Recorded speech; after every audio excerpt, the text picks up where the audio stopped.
pero es una serie de lo más importante de acuerdo a la época en la que ahorita la iglesia se encuentra viviendo.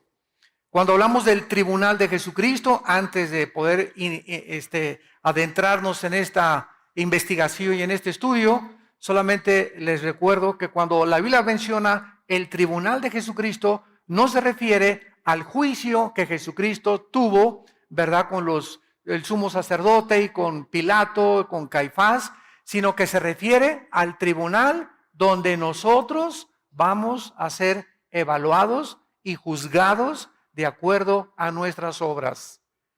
Entonces, la Biblia es muy claro que cuando tú mueras y tú tienes a Cristo en tu vida, la salvación no se puede perder. Pero ¿qué de esos pecados que no confesaste, verdad? ¿Y qué si mueres en pecado? ¿Y qué de las obras y la oportunidad que Dios nos dio para hacer y no hicimos?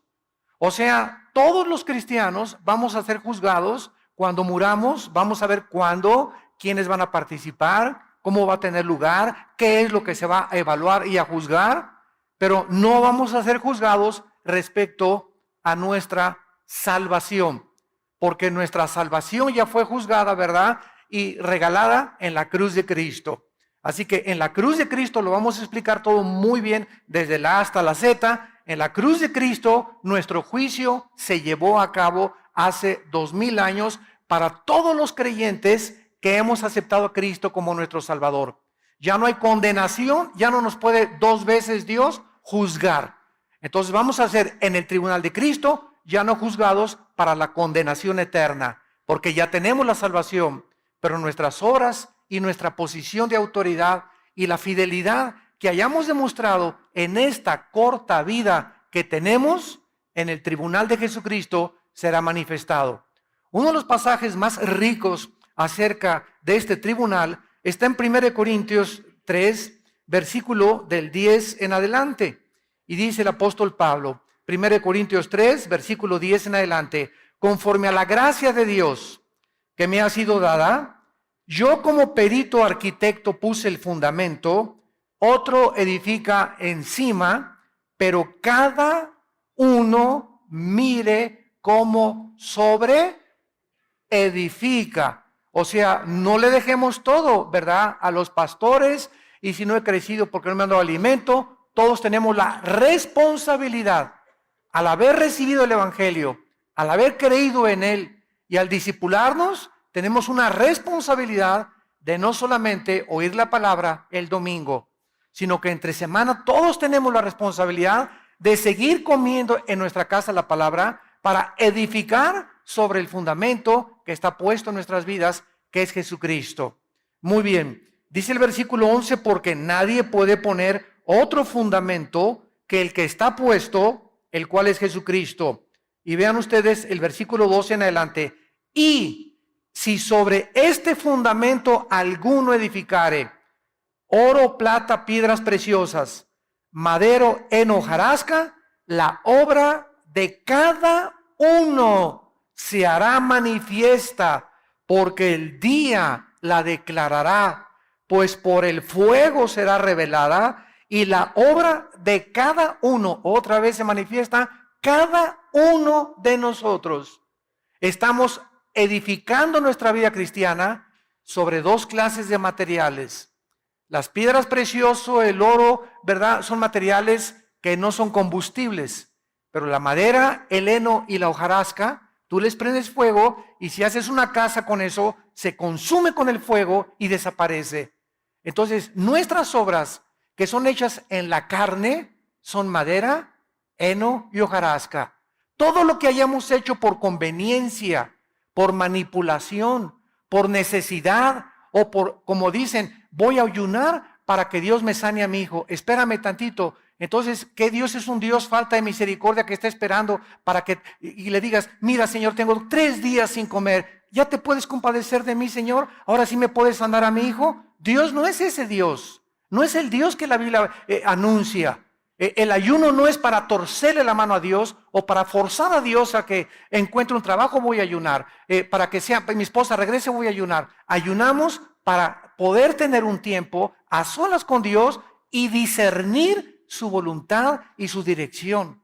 Voy a ayunar para que me dé sabiduría a Dios. ¿Cómo tratar con mi hijo? Así sí. Pero nunca ayunen. Voy a ayunar para que México sea salvo. Voy a ayunar para que esto se arregle. Oye, Dios no quiere sacrificios.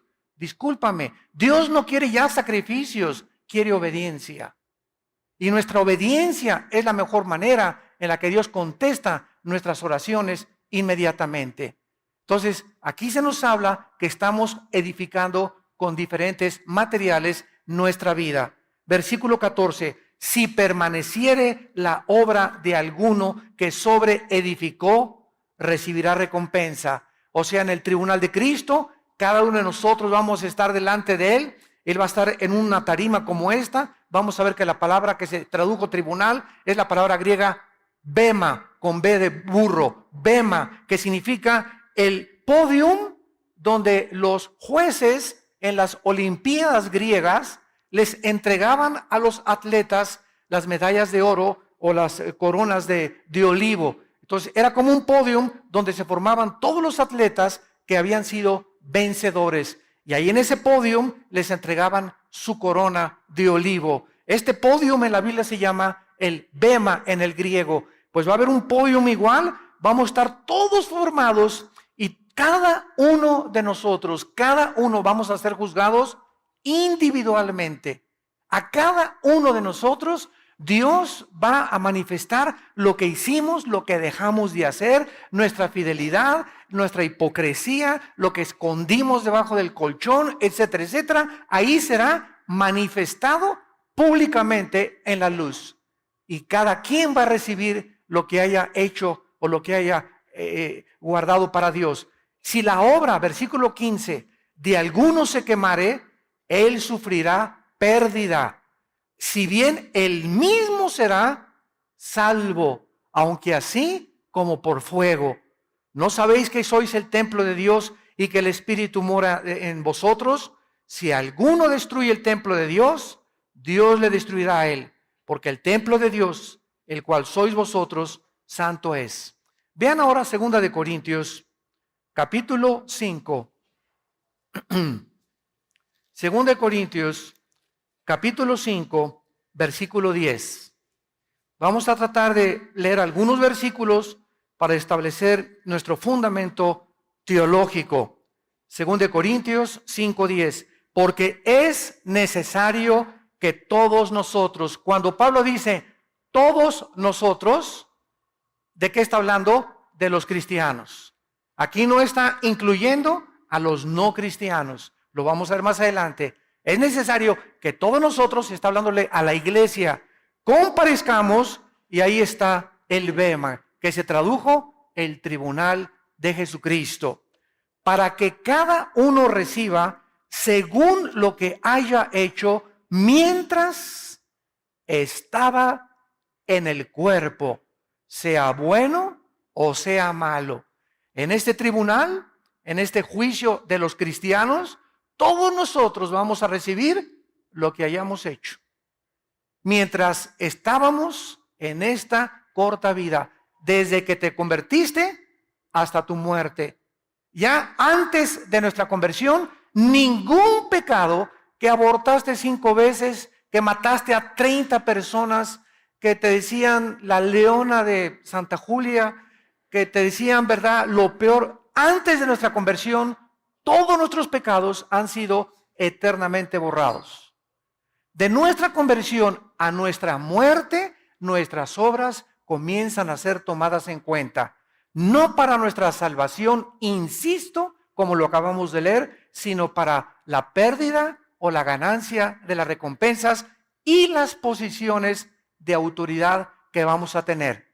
En otras palabras, en la otra vida, después del tribunal de Cristo, muchos van a sentarse con Cristo cuando las naciones sean reestructuradas y desde Jerusalén Cristo comience a gobernar y otras galaxias sean pobladas también y Dios nos mande a otra galaxia como gobernador de alguna, de Andrómeda o no sé de qué otra galaxia, otro nombre que le ponga a Dios, o presidente, el nuevo presidente de México, etcétera, etcétera, donde ya no va a haber PRD, ni PAN, ni PRI, ni partidos políticos. Los hombres y las mujeres que van a gobernar en la otra vida será de acuerdo a la fidelidad que tuvieron en esta vida.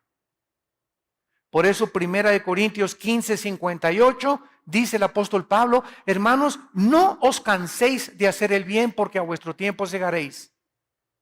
Continuar haciendo el bien porque vale la pena seguir trabajando para Dios. Un vaso de agua que hayamos dado en el nombre de Jesús, a las personas que les hayamos hablado de Cristo, las cosas que hayamos hecho, el amor que le has tenido a tu esposa, a tu esposo, el tiempo que pasaste con tus hijos, la santidad que tú viviste, todo será puesto en una balanza. Por eso tenemos que vivir con temor de Dios, porque estamos de paso por esta vida. El otro día venía yo pensando y me decía a mí mismo, si al nacer pudiéramos tener el entendimiento que se nos dijera cada vez que nace: mira, Pancholín, tienes 50 años de vida. Vas de paso por esta tierra. No amontones riquezas, no vivas para este mundo, vas de paso. Carmelita, vas de paso. Desde que nacemos tuviéramos la conciencia que vamos de paso, pues no haríamos, ¿verdad?, muchas veces lo que creemos que hacemos. Los jóvenes creen que la vida la tienen para ellos y que pueden tomar drogas y emborracharse y embarazar a la novia, y la novia se deja embarazar y se deja manosear por el novio y se divorcia uno y se va con otra buscando aquí el agua feliz, la otra también se divorcia uno buscando aquí el agua feliz, y todos los seres humanos viven como animales sin saber que está establecido un juicio y que desde el momento que Dios levantó a Cristo entre los muertos, nos garantiza que nosotros vamos a volver a vivir y vamos a ser juzgados en un día que se llama el día de Cristo o el tribunal de Cristo. A pesar de todo esto, existe mucha confusión acerca de quiénes serán los participantes de este juicio. ¿Cuándo se va a llevar el juicio o el tribunal? El propósito y las consecuencias. ¿Qué pasará con esos cristianos que murieron en pecado, por ejemplo? ¿Qué pasará con aquellos que dicen en la primera carta de Juan que cuando vengan a Cristo se van a alejar de Cristo avergonzados? ¿Qué acaso estas personas van a perder su salvación? ¿Qué significa perder recompensas? ¿Qué recompensas vamos a recibir y qué es lo que vamos a perder? Todo esto lo vamos a cubrir en esta serie preciosa.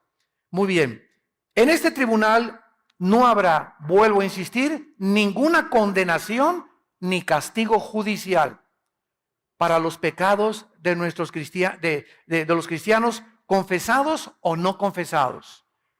Juan 5:24, de cierto les digo, que cualquiera que oye mi palabra no vendrá a juicio.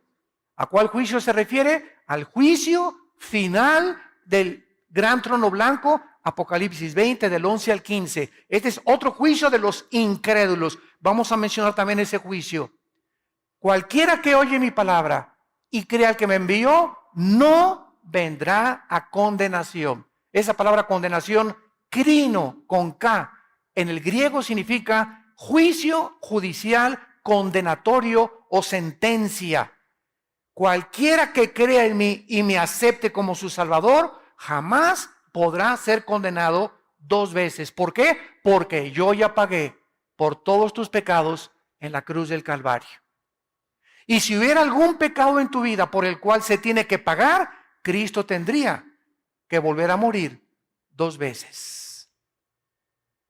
Esta es la razón por la cual la salvación no es por las obras. El otro día me dijo un hermano: oye, pero yo todavía no sé si se pierde la salvación o no se pierde la salvación.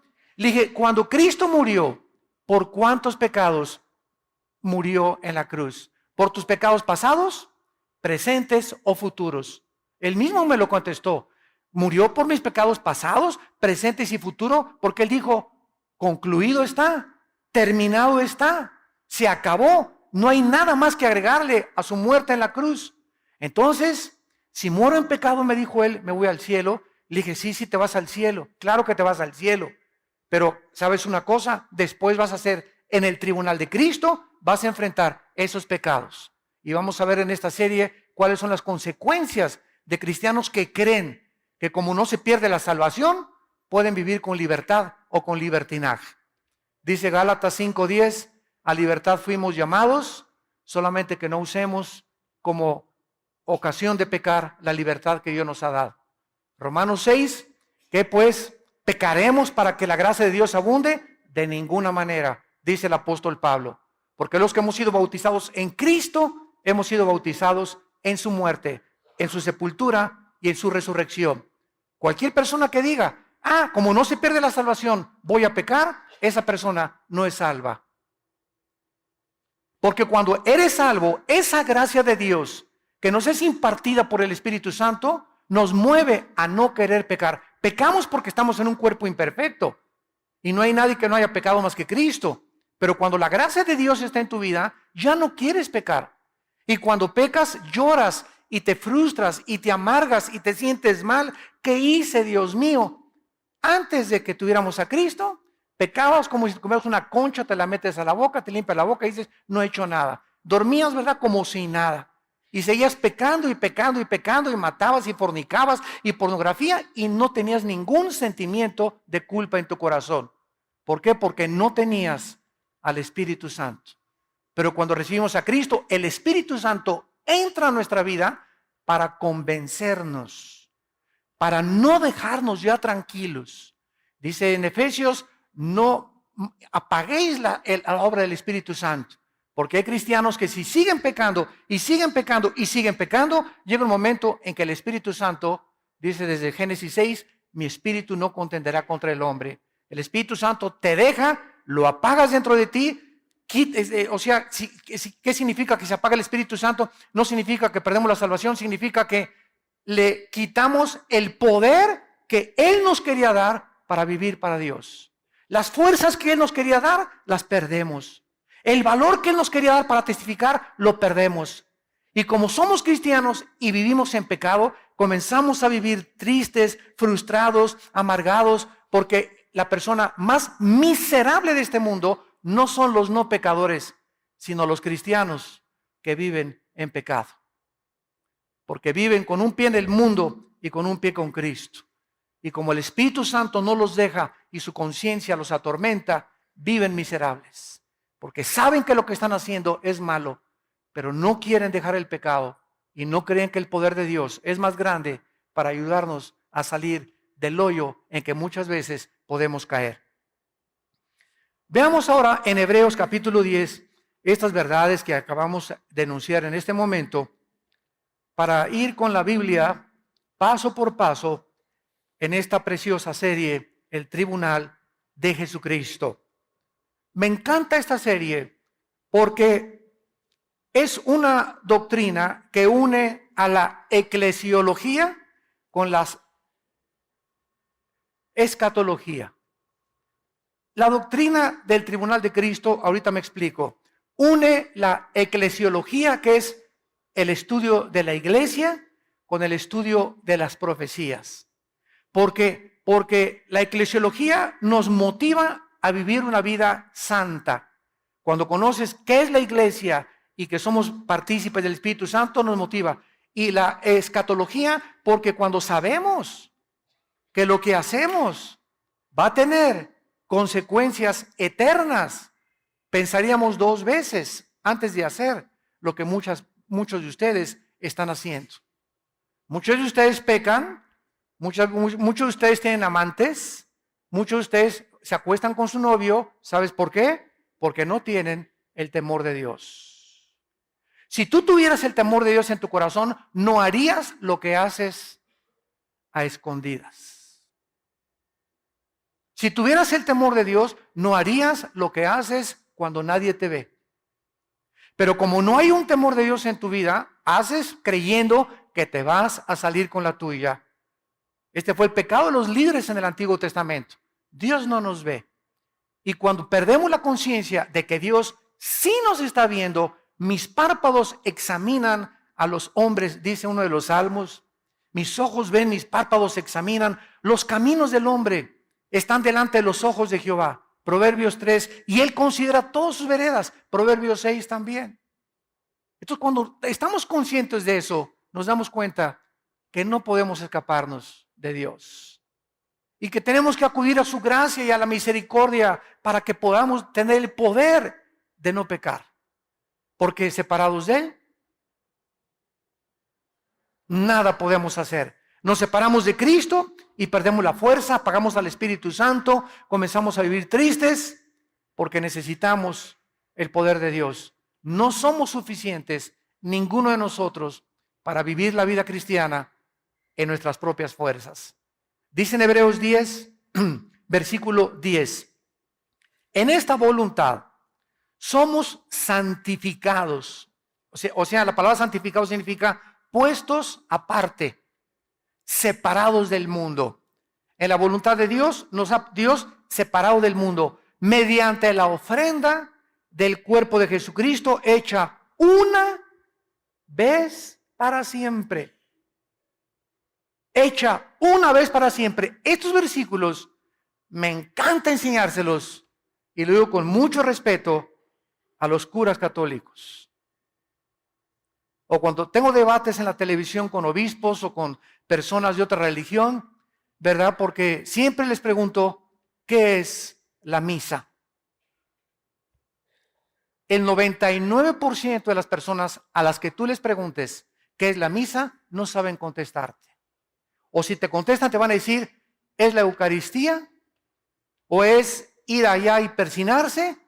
Pero no saben que la misa, de acuerdo al Concilio de Trento, apúntalo, el Concilio de Trento es el sacrificio de Jesucristo por los vivos y por los muertos. ¿Qué es la misa? Es un sacrificio.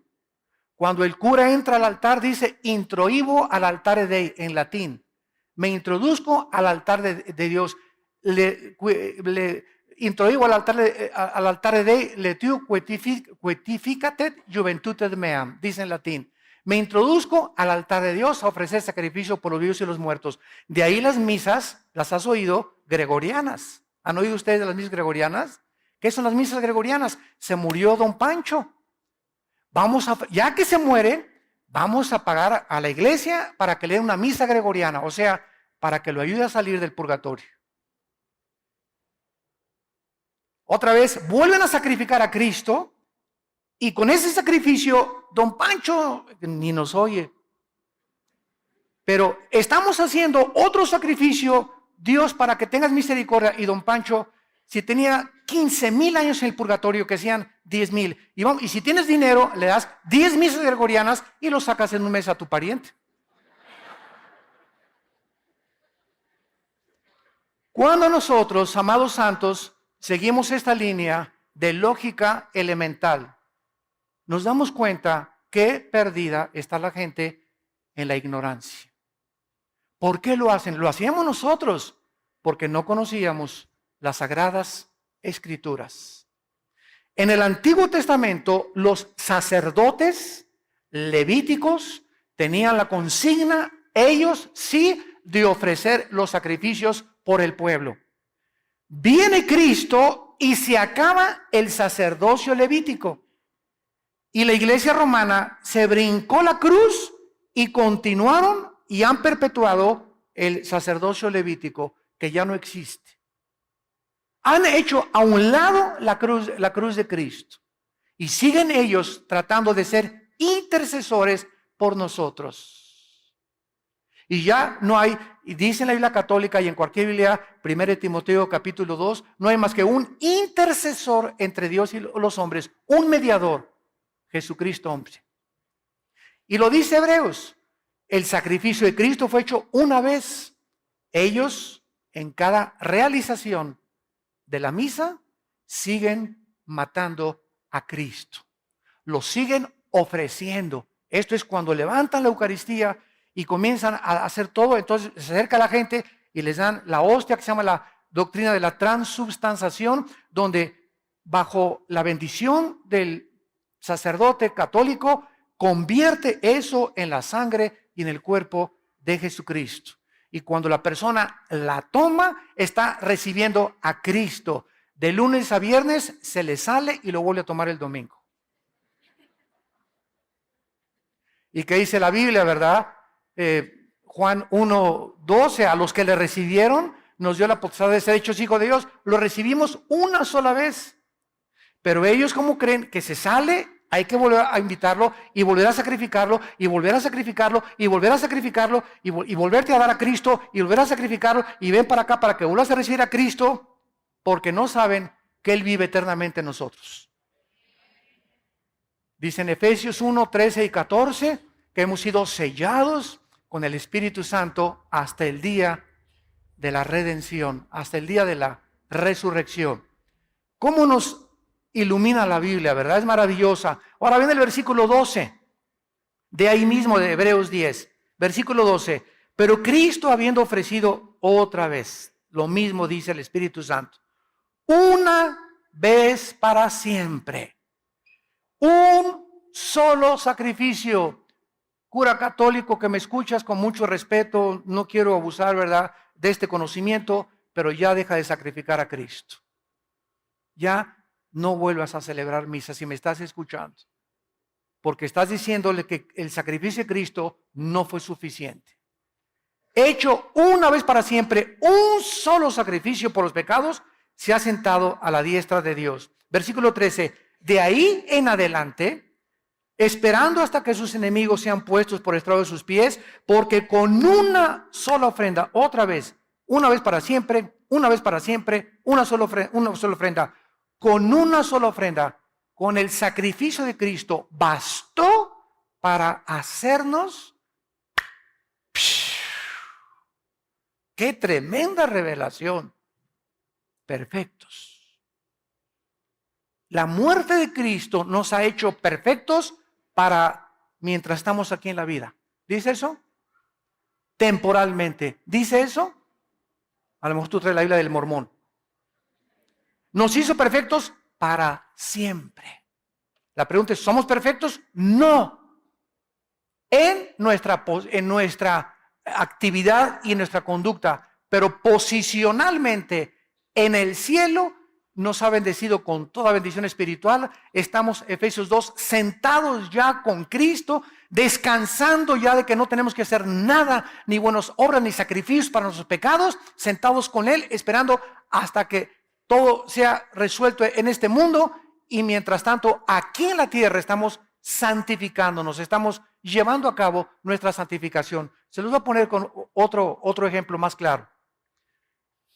Ya cumplí mis 6 años de mis estudios de medicina, y entonces en la Universidad Autónoma o en el Politécnico, donde sea, donde den la Academia de Medicina, me entregan mi certificado de médico, ¿correcto? Yo soy médico ya. La universidad me dice, señor Alducin, usted es médico. Ha cumplido con todos sus exámenes, ha pasado con 8, 9 y 10, soy médico. Muy bien. Ahora, este papel me dice que yo soy médico, pero ahora yo tengo que llegar a colgarlo en mi consultorio, y no solamente que llegue al consultorio, ahí tengo mi diploma de médico, ahora yo tengo que ejercer para demostrar que ese conocimiento que adquirí en la universidad es real y verdadero. Entonces, si yo me siento y solamente ahí veo mi título de médico, pero no hago nada, no opero, no hago cirugías, no receto, no amo a la gente, mi certificado no tiene ninguna validez. Es la teoría más la práctica lo que hace a la persona. Entonces, la Biblia dice que somos perfectos, ¿no es cierto? La Biblia dice que somos hijos de Dios. La Biblia nos adjudica una posición eterna, pero estamos aquí abajo y nos damos cuenta que no somos perfectos físicamente, pero ante Dios lo somos. ¿Por qué somos perfectos? Porque somos santos y sin mancha, porque todos nuestros pecados han sido lavados con la sangre de Cristo. Y ahora, mientras pecamos, ya no nos condena por esos pecados. Ahora solamente perdemos la comunión con Dios cuando pecamos los cristianos. La salvación no la podemos perder, perdemos la comunión con Él y las bendiciones que podíamos tener y las recompensas en la otra vida. Pero ante Dios somos perfectos, porque su Hijo fue perfecto, su justicia fue perfecta, su imputación de su justicia fue perfecta, y su santidad, que es la santidad de Cristo, ¿verdad?, nos es imputada también a través de la santificación, para que podamos ejercer una vida conforme al llamamiento que Dios nos ha hecho. Por eso dice Santiago, oye, tú vienes y me dices que es cristiano. Y andas ahí, ¿verdad? Ajúa, vivo aquí, te emborrachas cada fin de semana, ahí andas detrás de las chavas como si nada, te acuestas con tu novio y estás en el coro de la iglesia, estás en la música de la iglesia y la gente comienza a decirnos a nosotros, oye, tú te dices cristiano y haces estas cosas. ¿Por qué? Porque tenemos que no solamente decir que somos cristianos, obras nos tienen que acompañar. Acciones que demuestren a la gente que somos diferentes. Que somos diferentes.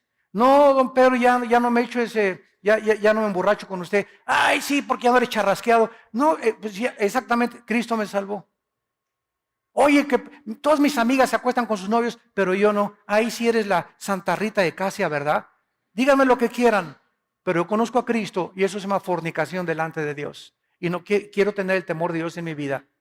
Y comenzamos a dar un testimonio que la gente busca, la gente cree más las acciones que las palabras. Muy bien, veamos ahora el tiempo y los participantes de este tribunal de Cristo. El tiempo cuando este tribunal se va a llevar a cabo, ¿cuándo será? ¿Antes del rapto? ¿En el momento del rapto? ¿A la mitad de la tribulación? ¿Al acabar la tribulación? ¿Antes del juicio del trono blanco o después? ¿En el milenio o después del milenio? ¿Cuándo se va a llevar a cabo? La Biblia es muy clara. Veamos cuándo vamos a ser juzgados en este tribunal. Lucas capítulo 14. Vamos a ver algunos pasajes que no nos van a dejar ninguna sombra de duda respecto al tiempo cuando se llevará a cabo este tribunal, este juicio o evaluación de nuestras obras. Dice Cristo en Lucas 14, versículo 13 y 14. Lucas 14, 13 y 14. Mas cuando hagas banquete, llama a los pobres, los mancos, los cojos, los ciegos, y serás bienaventurado o dichoso, que es lo mismo, porque ellos no te pueden recompensar, pero te será recompensado, ahí está, cuando en la resurrección de los justos. ¿Cuándo recibiremos las recompensas? Cuando todos los justos seamos resucitados. ¿Cuándo se llevará esta resurrección? Primera de Tesalonicenses, capítulo 4, del 13 al 15. Hermanos, les escribo para que no se entristezcan como los demás que no tienen esperanza. Porque si Cristo murió y resucitó, también Dios traerá con Jesús a los que durmieron con él. Por esto digo que con voz de arcángel, con voz de trompeta y con voz de salvación, los muertos en Cristo resucitarán primero.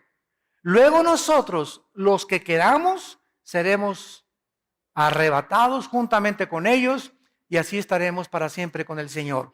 Por lo tanto, aliéntense con estas palabras. En el momento en que desaparezcan millones de cristianos del planeta Tierra, en ese momento, ¿verdad? ¿A dónde vamos? Todos los que seamos raptados, puede ser hoy en la tarde. Puede ser, a lo mejor ni acabo el mensaje. Y muchos dicen, ¿dónde se fueron? Se los llevaron los ovnis, van a decir. Puede ser hoy en la noche, el arrebatamiento, porque no hay señales para el arrebatamiento. Para la segunda venida hay señales y verán la señal del Hijo del Hombre. Pero para el arrebatamiento no hay señales. Es inminente en cualquier momento, el día y la hora, nadie la sabe. La segunda venida de Cristo sí es anunciada con muchas profecías y con muchas señales. Cuando dice vendré como ladrón en la noche, no se refiere a la segunda venida, se refiere al arrebatamiento. Porque si se refiriera a la segunda venida, pues entonces cuando el anticristo entre al templo y haga el sacrificio, Mateo 24, y ahí comienza la gran tribulación, lo único que tendríamos que hacer es comenzar a contar 3 años y medio. Y a los 3 años y medio sabríamos que venía Jesucristo y terminaría el Armagedón. Pero el día y la hora nadie lo sabe, se refiere al rapto, al arrebatamiento de la iglesia. Por eso una cosa es el arrebatamiento, otra cosa es la segunda venida de Cristo. No es la misma cosa. El arrebatamiento de la segunda venida de Cristo no es lo mismo, porque el rapto viene sin anuncio, sin señales, sin ninguna prueba. Puede ser en cualquier momento. Veamos otro pasaje, 1 Corintios capítulo 3, versículo 13. Voy a leer rápido. La obra de cada uno se hará manifiesta, porque el día, ese día, ya sabes que es el día. ¿Qué día? Siempre que en el Nuevo Testamento, escúchenme estudiantes de la Biblia, vean el día de Cristo, ese día se refiere al tribunal, al día en que vamos a ser juzgados. El día es el sujeto de la revelación y será un día revelado con el fuego. Ahora, el contexto que sigue a continuación se sigue desarrollando por los demás apóstoles. Por ejemplo, en 1 de Pedro 5, versículo 4. Y cuando aparezca el príncipe de los pastores, vosotros recibiréis la corona incorruptible de gloria. Filipenses capítulo 2, versículo 16. Asidos de la palabra de vida, para que en el día de Cristo, subrayen siempre que vean el día de Cristo en su Biblia, para que en el día de Cristo yo pueda gloriarme, dice Pablo, de que no he corrido en vano, ni en vano he trabajado. Pablo le dice a los filipenses, estudien la Biblia, santifíquense, échenle ganas, ganen las almas para el reino de Dios. Ama a tu esposa, ama a tus hijos, pasa el mayor tiempo que puedas con tu familia, porque el mayor tiempo que pasamos con la familia es el tiempo más precioso que tenemos en esta vida. No con los amigos, no en el cine, aunque digo, no soy enemigo de películas que sean buenas, ¿verdad? Con buena clasificación. No en fiestas, y hay fiestas también buenas, pero dediquemos tiempo a la familia.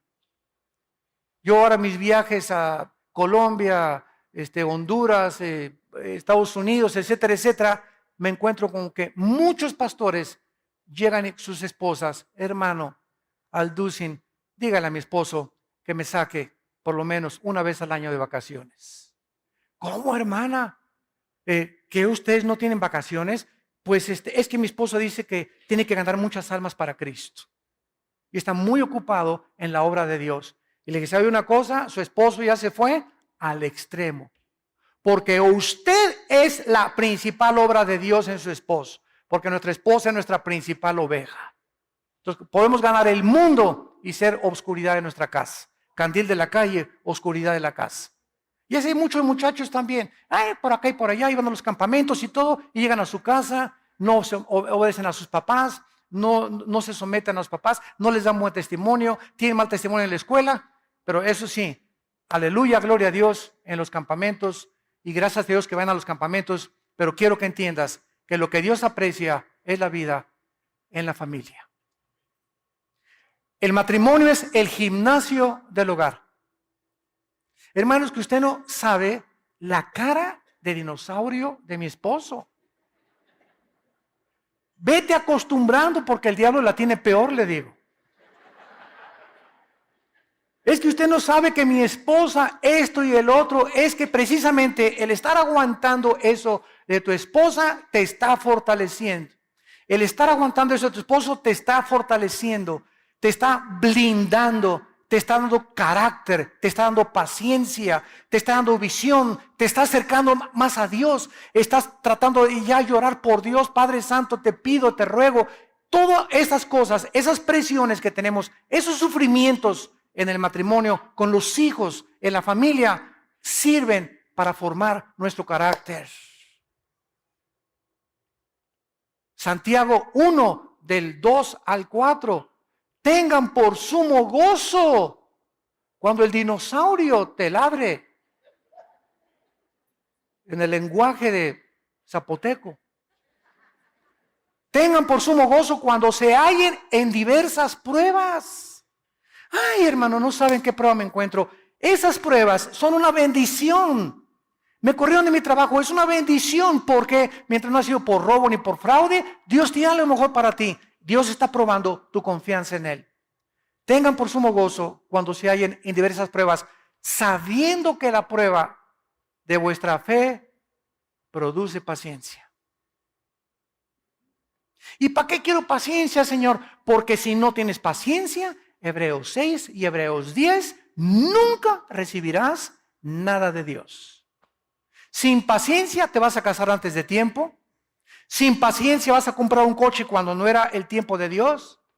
Sin paciencia vas a inscribirte a una escuela que no debiste haberte inscrito y después de 2 años perdiste 2 años y vas a tener que regresar a otra materia o otra carrera que realmente Dios quería para ti. ¿Por qué? Porque no tuviste nunca la paciencia para aguantar y esperar el tiempo de Dios. Y la paciencia nos las dan las pruebas y los sufrimientos.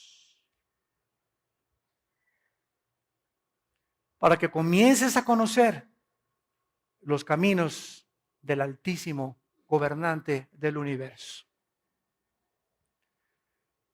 Dice en 2 Timoteo 4:8 el apóstol Pablo, ya para ser sacrificado o martirizado, 2 Timoteo 4:8, por lo demás, es las últimas palabras de Pablo, me está guardada la corona de justicia, las coronas las vamos a estudiar mucho después, la cual me dará el Señor juez justo, otra vez se repite, en aquel día. Pablo estaba seguro que al morir él no iba a ser recompensado. Ahorita hay miles de cristianos en el cielo, desde Pentecostés hasta nuestros días. Y ninguno de los cristianos que están en el cielo, Apocalipsis 6, del 12 al 14, ninguno ha sido recompensado. Están esperando, se les han dado vestiduras blancas, están esperando el día de nuestra resurrección. Ellos ya están en el cielo, pero nadie ahorita ha sido recompensado. Tenemos que estar todos los cristianos ya en el cielo para ser recompensados. Y en ese momento es cuando recibiremos los premios de Dios. Así pues, las recompensas de los santos, para dejarlo claramente establecido, van a ser entre el arrebatamiento de la iglesia y la segunda venida de Cristo a la tierra. Entre el arrebatamiento de la iglesia y la segunda venida de Cristo va a haber un tiempo de 7 años de tribulación. Mientras la tribulación está aquí en la tierra, nosotros en el cielo estaremos siendo recompensados y ante el tribunal de Cristo. ¿Cómo lo sabemos? Porque en el capítulo 19 de Apocalipsis aparecen las bodas del Cordero. Y no podemos estar en las bodas del Cordero sin antes habernos presentado a ser evaluados y juzgados por nuestras obras mientras estábamos en el cuerpo. Ahora, para terminar, ¿quiénes van a estar en este tribunal? El hecho de que antes de la resurrección de los impíos no se va a llevar a cabo, nos revela que este juicio del tribunal de Cristo no incluye a los no creyentes.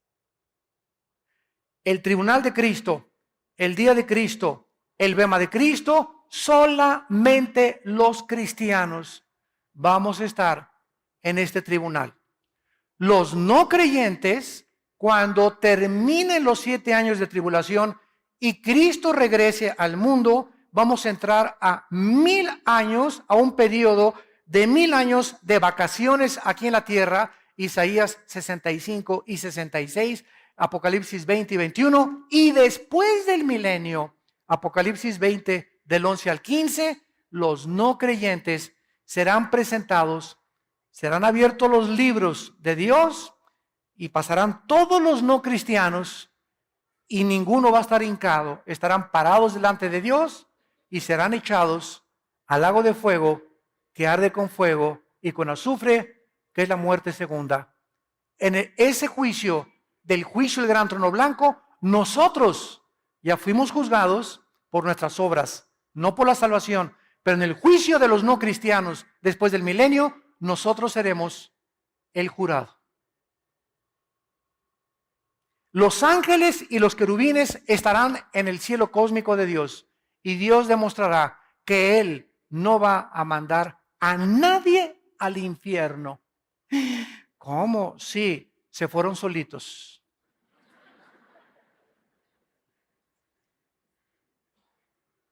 Una señora me dijo hace mucho tiempo, es que, oiga hermano, yo estoy seguro, Dios es bueno, Él no puede mandar, Él es amor, Él no manda a nadie al infierno. Le dije, amén, amén, amén, yo estoy de acuerdo con usted, hermana. Entonces el infierno no existe. Le dije, claro que sí existe. Dios no va a mandar a nadie y por eso mandó a su Hijo a morir en una cruz. Por eso nos dejó la Biblia, por eso nos mandó al Espíritu Santo, por eso se sigue predicando el Evangelio a todo el mundo. Los que estén en el infierno es porque ellos escogieron pasar la eternidad ahí. No pudieron vivir contentos con los santos en esta vida, no podrán estar contentos en el cielo con nosotros tampoco. Porque para que vivas en el cielo, tienes que haberte acostumbrado a vivir con los santos de Dios, imperfectos en esta tierra. Una vez alguien me dijo, ay hermano, es que todas las iglesias apestan, todas las iglesias son imperfectas, todas las iglesias son una bola de hipócritas. Y yo le contesté, y le dije, ¿te acuerdas el arca de Noé? Ah, sí, claro que me acuerdo. Le dije, ¿te imaginas los olores que había dentro? Púchila, de popó de camello, de elefante, de canguro, de chango, de chita y todo. Pero ¿sabes una cosa? A pesar de los malos olores, estaban lejos del juicio afuera de Dios al mundo. Entonces, es preferible pasar un tiempo con malos olores aquí en la iglesia y la hermana huele feo y la hermana tiene cara de hipócrita y este hermano me hizo el otro y todo. Es preferible aguantarnos y soportarnos y tolerarnos un poco de tiempo que estar en el juicio de Dios en el día de la tribulación. ¿Amén? Así es. Muy bien, en segundo lugar, este juicio no va a incluir, claro, a los no cristianos. En segundo lugar, los cristianos que se conviertan en la tribulación. Porque cuando el anticristo mande matar, ¿a quién va a matar? ¿A los ateos? No, ¿verdad? El anticristo va a mandar matar a judíos, mesiánicos, creyentes en Yeshua, en Jesús, y a cristianos como nosotros. Entonces, esos cristianos, Apocalipsis capítulo 7, están en el cielo, van a resucitar, están en el cielo, ellos no van a ser juzgados en este tribunal. Y durante el milenio no pueden estar incluidos tampoco en este evento. Y en tercer lugar, en este tribunal tampoco estarán los santos antes de Pentecostés, antes de la cruz de Cristo. De Adán a la cruz de Cristo, los santos del antiguo pacto, del Antiguo Testamento, no van a encontrarse en este tribunal. Veamos esta verdad en el libro de Daniel, capítulo 12. Todos los santos antes de la cruz y de Pentecostés no van a encontrarse en este tribunal. Dice Daniel capítulo 12, versículos del 1 al 3. En aquel tiempo se levantará Miguel. Está hablando del tiempo de la gran tribulación, de los años de la tribulación que se vienen sobre el mundo, donde tú y yo no vamos a estar. Gracias a Dios. Se levantará Miguel, el gran príncipe que está de parte de los hijos de tu pueblo. En la Biblia, el arcángel Miguel es el jefe de los ángeles en el cielo que defiende, ha defendido y se enfrentará con Satanás en Apocalipsis 12, versículo 12, para defender a Israel. El arcángel Miguel. Y aquí se levanta Miguel, ¿verdad? Dice, el que está de parte de tu pueblo. Y será tiempo de angustia. Aquí está profetizándose el tiempo de la gran tribulación, cual nunca fue desde que hubo gente hasta entonces. Por esto sabemos que no está hablando de una tribulación o un sufrimiento 70 años después de Cristo, cuando llegaron los romanos y no dejaron piedra sobre piedra. Aquí está hablando de una angustia que Cristo en Mateo 24 repitió, cual nunca la ha habido en la historia de la humanidad, que es la gran tribulación. En aquel tiempo será libertado tu pueblo, los que se hallen escritos en el libro, y muchos, no dice todos, aquí hay una resurrección parcial. Muchos de los que duermen en el polvo de la tierra serán despertados, unos para vida eterna y otros para vergüenza y confusión eterna. Aquí está situando la resurrección de los santos del Antiguo Testamento después de la gran tribulación. después de la gran tribulación. Entonces, todos estos santos antes del Antiguo Testamento no vivieron bajo el pacto de sangre que tú y yo hemos vivido. Los santos en el Antiguo Testamento no pueden ser recompensados iguales a nosotros. Nosotros hemos recibido mucho más que ellos. Cristo le dijo a dos ciudades, Corazín y Betsaida, si en Sodoma y Gomorra hubieran oído lo que ustedes han oído, en verdad les digo que en el día del juicio, y Cristo está hablando del trono blanco, no del tribunal de Cristo, el juicio de los malos, en el día del juicio el castigo será menos severo contra los sodomitas que contra ustedes, porque al que mucho se le da, mucho se le pide. Así que nosotros tenemos que ser juzgados con una vara mucho más grande con Dios, porque hemos recibido la gracia de Dios, al Espíritu Santo morando, haciendo su morada dentro de nuestro cuerpo. La revelación que tenemos, el conocimiento que tenemos de la Biblia es maravilloso.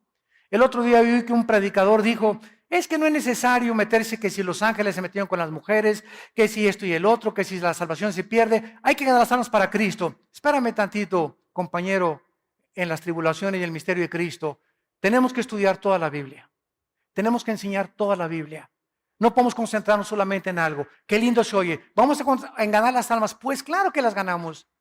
Pero Pablo dijo, no he rehuido enseñarles todo el consejo de Dios. Tenemos que conocer el antiguo pacto, la gracia, el pacto de sangre, la tribulación, Ezequiel, Daniel. ¿Por qué hace esto Dios? ¿Por qué permitió las guerras? ¿Por qué David esto? ¿Por qué Salomón aquello? Tenemos que conocer todo para tener un espectro amplísimo de la mente de Dios. Y todavía al morir no nos bastará seguir estudiando el corazón de Dios. Así pues, no estarán ni los no creyentes, ni tampoco estarán los que se conviertan durante la tribulación, ni tampoco estarán los que vivieron antes de Cristo. En Romanos 14, versículo 10, dice el apóstol Pablo, ¿y tú por qué juzgas a tu hermano? ¿O tú también por qué menosprecias a tu hermano? Porque todos, y está hablando de los cristianos, compareceremos ante el tribunal de Jesucristo. Y vamos nosotros, escrito está, que toda rodilla se doblará y toda lengua confesará a Dios, de manera que cada uno de nosotros, versículo 12, cada uno dará a Dios cuenta de sí. Santo, santos de Dios, si hoy en media hora, hoy en la tarde, viniera Jesús por nosotros, ¿no te lamentarías y dirías, ¿cómo? Es que yo creí que todavía tenía 2 años. Creí que me quedaban todavía 10 años de vida. Creí que me quedaban 5 meses más. Y así la muerte viene por nosotros en cualquier minuto, en cualquier segundo. Si estás tú consciente y crees realmente que Jesús resucitó y murió en nuestro lugar en la cruz, tu vida tiene que cambiar.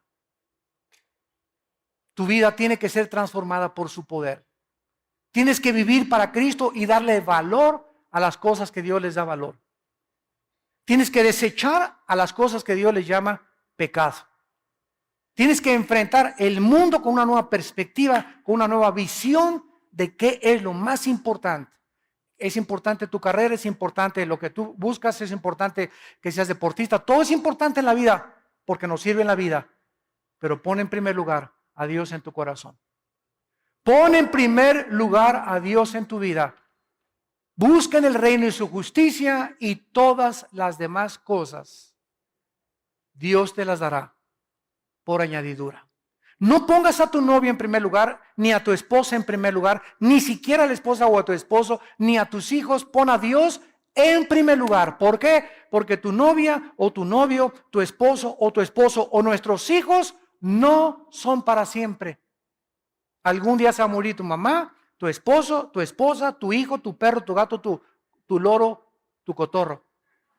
Todo es temporal, pero cuando perdemos todo y tenemos a Dios, Él nos dará la fuerza para seguir viviendo. Porque hemos amado a Él antes que a cualquier cosa. Y quiero decirles algo, Dios va a probar nuestra fidelidad y nuestro amor a Él. Va a llegar el momento en que vas a tener que escoger entre tu esposa o entre tu esposo o Dios, entre tus hijos o Dios, entre tu novio o Dios, entre tu novio o Dios, entre tu trabajo o Dios. Y es el momento más importante de la decisión, donde tu corazón se manifestará y darás cuenta a Dios si realmente le amas con todas tus fuerzas, con toda tu mente y con toda tu voluntad. Te damos gracias por tu palabra, Señor, en esta mañana. Te damos gracias, Señor, porque nos has llamado a vivir para ti y a conocerte.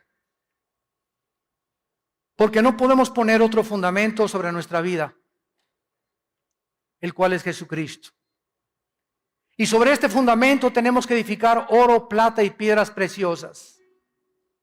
Obras que valgan la pena. Sacrificios que valgan la pena.